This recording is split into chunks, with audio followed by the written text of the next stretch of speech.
Olá pessoal, tudo bem? Espero que todos estejam bem. Eu mandei para vocês o último material, né? Nós começamos a recordar aqueles conteúdos que falam sobre o sistema nervoso humano.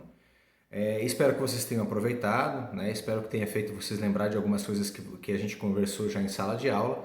Eu vou dar uma leve reforçada sobre esse conteúdo nessa videoaula para vocês manterem sempre ativo na memória de vocês. E provavelmente as próximas videoaulas a gente já começa com algumas atividades relacionadas à prática. Claro, não vai ser como a gente havia programado, né? As práticas seriam realmente atividades específicas e manobras específicas de atendimento ao primeiro socorro, aos primeiros socorros, mas eu vou procurar tentar fazer da melhor forma para vocês, encaminhando algumas videoaulas e espero que vocês me deem um feedback quando necessário, ok? A gente não consegue, claro, da mesma forma, estabelecer um padrão de conhecimento prático, né? Sem a parte tácita, sem a prática real. Mas a gente já consegue ter uma base desse conhecimento específico. E dentro da oportunidade, né, se o momento nos oportunizar isso, até às vezes fora do processo de pandemia, se a gente tiver oportunidade, a gente senta de novo e tenta restabelecer esse processo para daí então a gente conseguir um processo de aprendizado mais prático, beleza? Bom, em relação ao sistema nervoso humano, a gente tem que lembrar primeiramente que o sistema nervoso ele é formado por um tecido especializado, né, que é um tecido nervoso. Esse tecido basicamente é formado por uma célula específica, que nós chamamos de neurônio. Contudo, o neurônio não é a única célula do sistema nervoso. Claro, é a célula mais importante, sim, do sistema nervoso central. É a célula que tem a função de receber, processar e reenviar informações, tá? Mas ela também precisa de outras células para que, digamos assim, essas outras células auxiliam o trabalho do neurônio.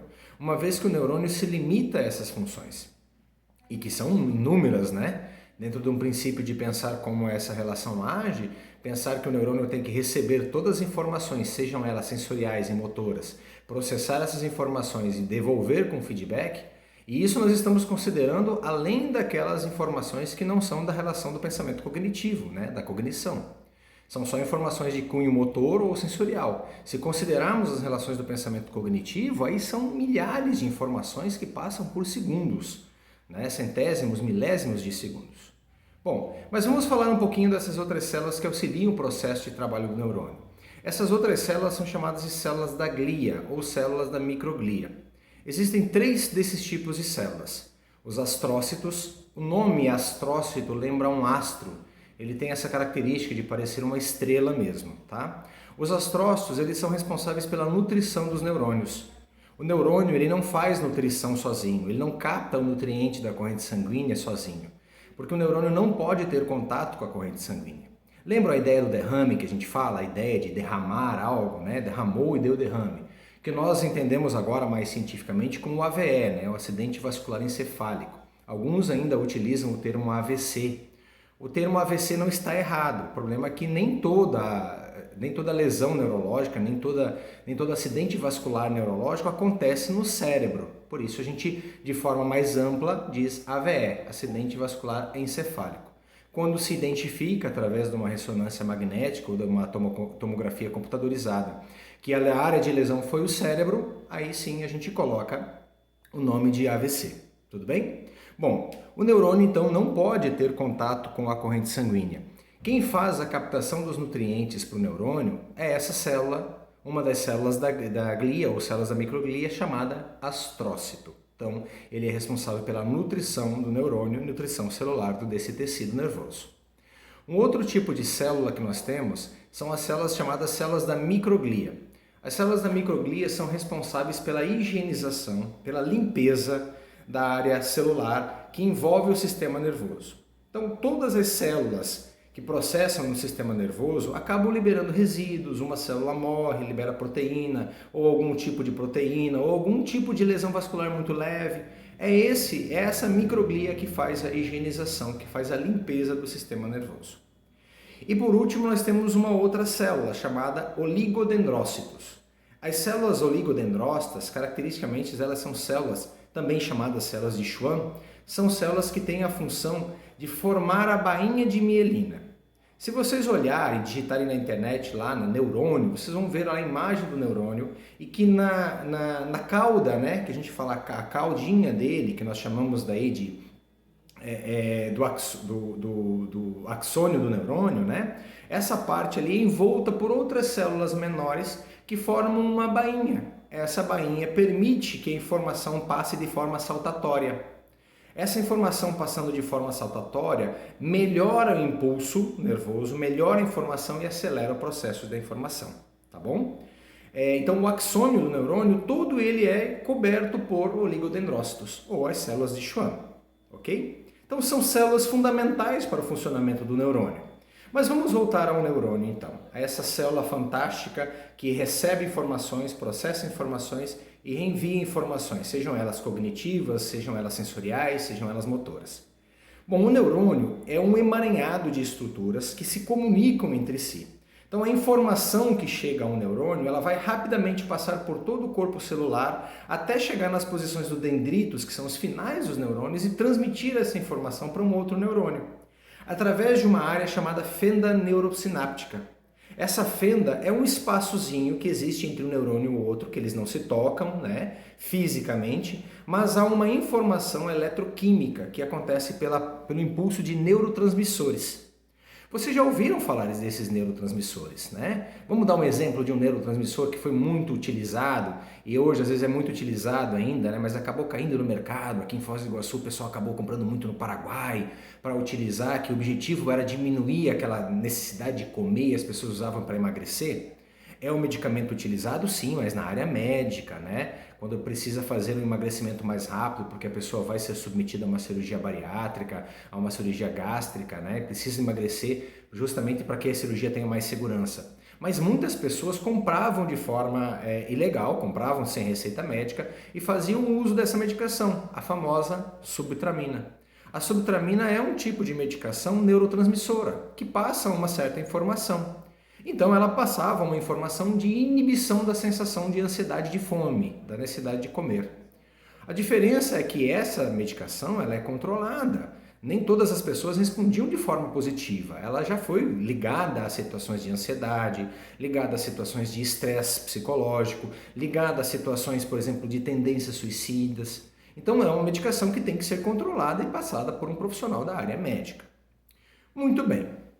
Quando a gente fala sobre tecido nervoso, né, e assim, exemplo do que a gente falou, por exemplo, sobre tecido gorduroso, adipócitos, que é formado por gordura, células musculares, que é formado por proteínas, né? O tecido nervoso é mais complicado, é mais complexo. Ele é formado por estruturas proteicas, ele é formado por estruturas de gordura também. Então ele é um complexo maior de componentes que formam esse tipo de tecido. Mas como é que nós dividimos o sistema nervoso humano? Bom, o sistema nervoso humano ele é dividido a grosso modo entre sistema nervoso central e sistema nervoso periférico, ok? Dentro do sistema nervoso central nós vamos encontrar basicamente duas partes fundamentais. Claro que elas se subdividem, tá? Mas fundamentalmente para vocês entenderem, nós formamos então o encéfalo, que daí uma das partes do encéfalo é o cérebro, tá? Então o encéfalo, uma das partes é o cérebro e a medula espinhal. Esses dois componentes, encéfalo e medula espinal, formam o sistema nervoso central. Por que é bom dividir sistema nervoso central de sistema nervoso periférico e entender as relações de sistema nervoso central e sistema nervoso periférico quando a gente fala em primeiros socorros? É porque qualquer lesão que afete o sistema nervoso central é uma lesão onde o cuidado e a atenção é sempre redobrada. Porque é um sistema que leva o indivíduo a uma situação de um risco de morte muito maior do que uma lesão de sistema nervoso periférico. Não descaracterizando lesão de sistema nervoso periférico, mas as lesões de sistema nervoso central estão muito mais ligadas a situações de óbito do que as de sistema nervoso periférico. Tudo bem? Muito bem. Uma outra coisa, então, em relação a isso é a outra subdivisão, né? O sistema nervoso periférico. O sistema nervoso periférico, ele já é um pouco mais intrincado a separação dele, né? Ele é separado entre sistema nervoso periférico autônomo, aquele que funciona de forma automática, e sistema nervoso periférico somático, que é aquele que nós temos o comando. Lembram das fibras musculares que nós falamos? Que tem fibras musculares que nós comandamos, que são voluntárias, e as que nós não comandamos, que são involuntárias? Pois bem, o sistema nervoso periférico autônomo controla as informações, ou melhor, as respostas e informações dessas células que nós não comandamos, as células autônomas. Já as células, por exemplo, de ação voluntária, nós recebemos informação e são controladas pela ação do sistema nervoso periférico somático. Tudo bem? Bom, um detalhe em relação ao sistema nervoso periférico. Quais são as partes anatômicas que compõem o sistema nervoso periférico? Bom, nós vamos ter 3 partes fundamentais que compõem o sistema nervoso periférico: os nervos, os gânglios nervosos e as terminações nervosas. Bom, as terminações nervosas, vamos começar por essa. A exemplo das terminações nervosas são essas sensações que nós sentimos cutâneas.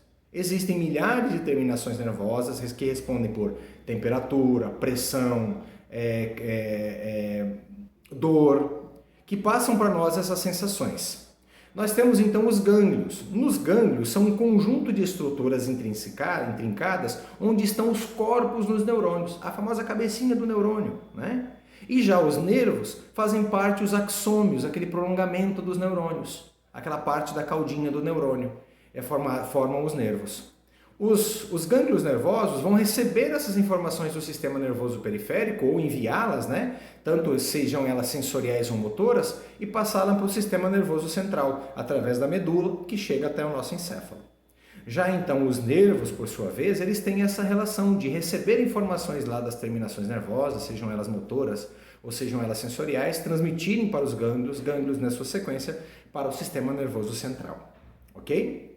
Vamos comentar um pouquinho mais sobre o sistema nervoso autônomo. Bom, o sistema nervoso autônomo, periférico autônomo, ele é subdividido em 2 partes: sistema nervoso periférico autônomo somático e sistema nervoso periférico autônomo simpático e parasimpático. Quando a gente pensa no sistema simpático e parasimpático, lembra daquela brincadeira que eu fiz com vocês no interruptor? Tá? Aquela brincadeira do interruptor é como se fossem sistemas que trabalham automaticamente. Não foram vocês que mexeram no interruptor, foi eu, vocês não deram o comando. Então eu fiz o papel de sistema nervoso autônomo. Eu mandei lá a ligar e desligar a luz. Essa função acontece pela ação dessas 2 partes do sistema nervoso autônomo, simpático e parasimpático. Um liga, um desliga, um estimula, um inibe. Da mesma forma, as relações de liberações hormonais, entre outras coisas. Mas aí que tá, tem um detalhe na situação que nós brincamos com o interruptor. Lembra que eu falei para vocês sobre como nossa visão capta a luz, a imagem, através da luz que nós temos no ambiente? Vocês perceberam que conforme a gente desligou a luz, demorou um tempinho e de repente as coisas começaram a ficar mais claras? Porque a nossa pupila, que faz parte do sistema nervoso autônomo, começa a se dilatar para conseguir captar a maior quantidade de luz que permanece naquele ambiente para proporcionar para nós uma visão, mesmo que falha, né? Mesmo que não comparada à visão quando a luz está acesa, mas uma visão adequada. E isso com o tempo gradual ela vai se adaptando. Quando eu liguei de novo a luz, lembram que deu um desconforto? Porque foi uma emissão muito grande, a nossa pupila estava dilatada para tentar captar as informações do ambiente e de repente veio uma informação muito forte. E de repente essa informação forte se chocou com o grau de pupila dilatada. Quando a nossa pupila começou a diminuir de novo, novamente começou as adaptações. Já em relação ao sistema nervoso periférico somático, ele faz parte de todas as informações que vocês comandam. Todos os músculos estriados esqueléticos que nós comandamos estão relacionados à ação desses nervos que fazem essa relação de comunicação. Tudo bem? Gravem então, mantenham essas informações ativas em vocês, as diferenças do neurônio para as células da glia, as funções da relação do neurônio, como é dividido o sistema nervoso central, como é dividido o sistema nervoso periférico, para vocês entenderem fundamentalmente que numa situação de ação em primeiros socorros, a preocupação maior, e quando nós formos transmitir a informação lá para quem está ouvindo, para que eles venham com a ambulância ou venham com atendimento para atender as pessoas, a relação de gravidade. Opa, atingiu o sistema nervoso central. Teve um colapso, teve um choque, um possível traumatismo craniano, ele bateu a cabeça, ele está inconsciente. Ou tem consciência, mas não tem coerência no que fala. tá? Perdeu parte do movimento de grande parte corporal, né? A partir de um certo eixo da região do pescoço. Outros detalhes em relação a como manusear, como mexer, a gente vai conversando com o tempo, tá bom? E as sensações que acontecem, por exemplo, numa lesão de sistema nervoso periférico, né? A gente tem geralmente dormência, formigamento, o famoso formigamento, que o termo é parestesia, tá? Tem essa sensação, né, de ausência da força, perda de força, choque, frio, são sensações que a gente pode perceber numa lesão de sistema nervoso periférico. Quando ela é completa, quando é uma lesão completa do sistema nervoso periférico, por exemplo, não chega informação e não volta informação. Então eu não tenho movimento, eu não tenho sensação praticamente, tá ok? Essas são as características fundamentais desse sistema. Beleza? Um abraço, cuide-se.